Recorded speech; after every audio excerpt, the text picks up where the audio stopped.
Imagine this, a weekend rider, bright ribbon on the first 2 rounds, and then, on the last line, her horse runs out of push and simply doesn't lift. They clear the fences before it, but the final oxer falls. The rider thinks it's a timing or eye problem. In truth, the horse and rider weren't conditioned to the same demand. That mismatch cost them the ribbon. Today, we fix that problem, not by more drills on the seat alone, but by matching readiness, rider mobility, rider strength, and horsepower moving together. That scene hits so many of my course notes. You can design the perfect line, but if a horse can't reproduce push at the same intensity the rider expects, the line fails. So let's be practical. Matched conditioning means both partners can meet the same physical demand repeatably. Quick safety flag before we go deeper. If your horse is coming back from injury or you're unsure about fitness, stop now and get a vet and farrier check. Progressive loading is our rule. Flat and poles first, change intensity only once per week, and never start hills or sprints without a clearance.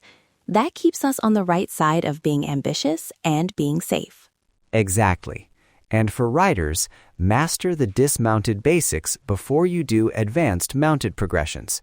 Have a helper, a coach, or film your first attempts.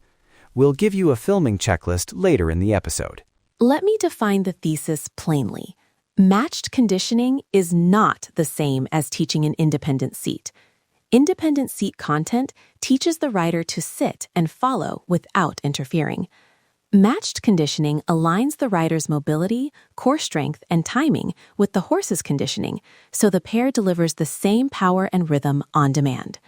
In practice, that means different drills, different progressions, and tests that measure both partners.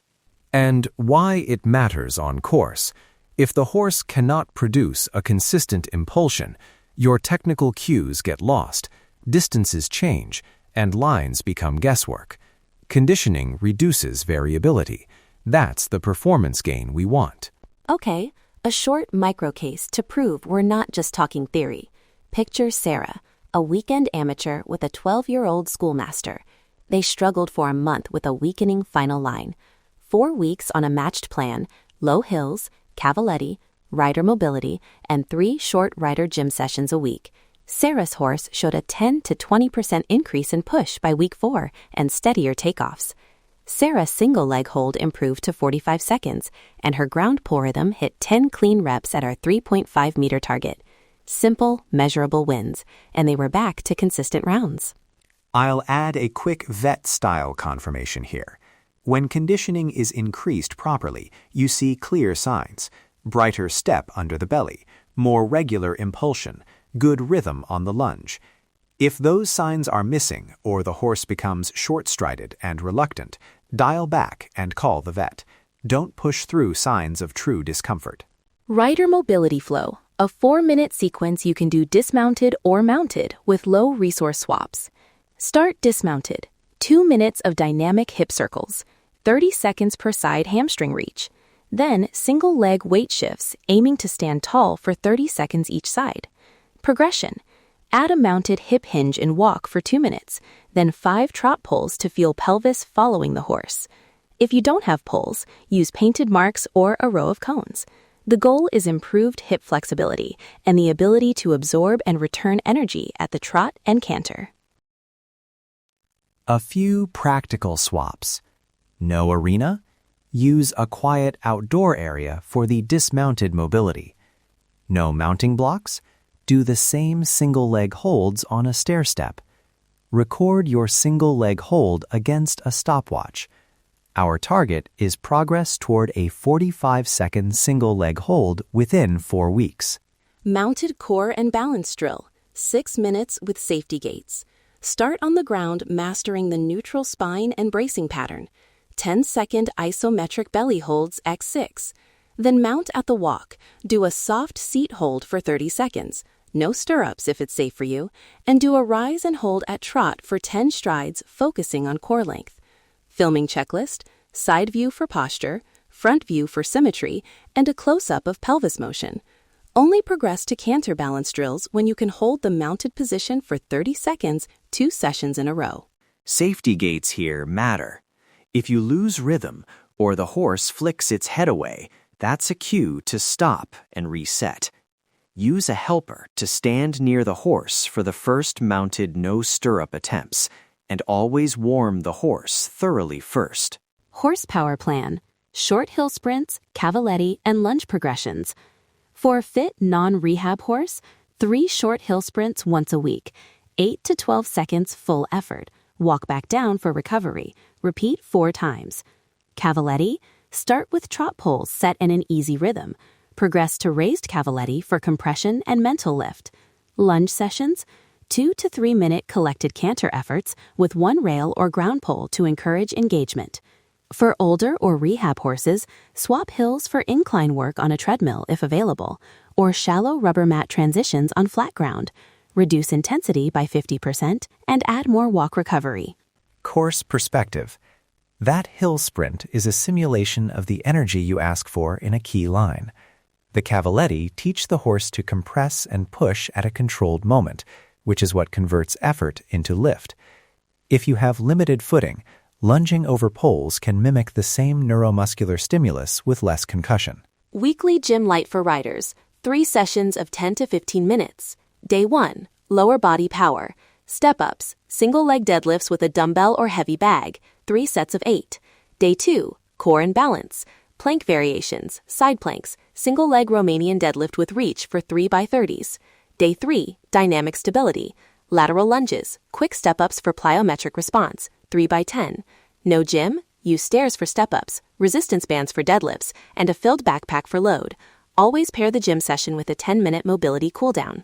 Progression rules.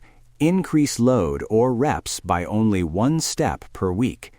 That conservative plan prevents overload and lets the horse and rider adapt in tandem. Think of the pair as a 2-person engine. Both cylinders need similar tuning. Recovery, soundness, and vet gates. What to watch for.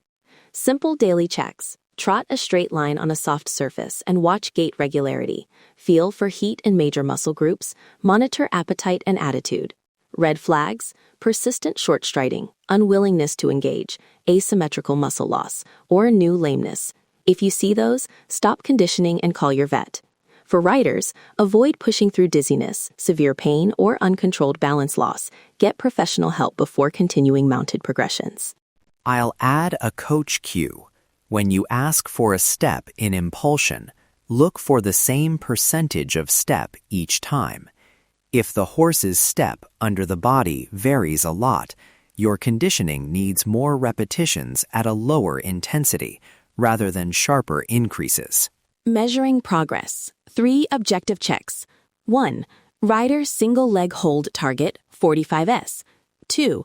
Ground pole rhythm, 4 poles at 3.5 meter spacing, aim for 10 clean reps with consistent tempo. 3. A simple 1 to 5 impulsion score. Record a baseline and aim for a +1 score in 4 weeks. Use these to decide whether to increase fence height or intensity. If you miss a target, repeat the week with small adjustments instead of speeding up the program. For listeners who lack hills or have an older horse, use cavaletti on a slight incline if you can build one, or double lunge with poles to challenge impulsion without weight-bearing sprints. Rubber mats can be used for short, quick transitions to simulate landing surfaces. Always keep sessions short and monitor recovery heart rate and breathing when possible. How this differs from independent seat episodes. We're not primarily training you to ride through every problem with perfect seat alone. We're creating a repeatable engine so your technical cues land reliably. Independent seat work still matters, but matched conditioning makes technique repeatable under fatigue and increases the horse's ability to respond. One small filming checklist repeat. Side view for rider posture. Front for symmetry. Trot and canter sequences of at least 20 seconds each, and a lunge circle to show impulsion. Label your clips with dates so you can measure the +1 impulsion change over 4 weeks. Before we wrap, the short vet cameo again in plain language. If you get a positive response to the lower intensity work, continue with weekly small increases. If you see heat, swelling, prolonged stiffness, or behavioral changes, stop. Conditioning is not a cure for pain. It's a structured way to build capacity. Check with your team. Recap time. Match your rider mobility and strength with your horse's conditioning. Follow the progressive loading rule. Use the 3 objective checks. Substitute low-resource options when you need to. And always run the vet/coach gates if anything changes. Small, consistent gains beat big, risky jumps in intensity. Final practical note. Download the free 4-week matched conditioning planner on our site. It has the session templates we talked about, demo clips, and the rehab checklists. Try week 1 exactly as written, film the tests we gave you, and reassess. And remember why we do this: to make fences feel repeatable and to have fun while keeping our horses safe. Check the website for the planner and the demo clips. If you're unsure about a progression, send a short clip to a coach before increasing intensity. Small checks prevent big setbacks. Thanks for spending this time with us. Go try the mobility flow and the first gym light session this week. Be sensible, be patient, and enjoy that tiny daily progress. It adds up. Enjoy your ride.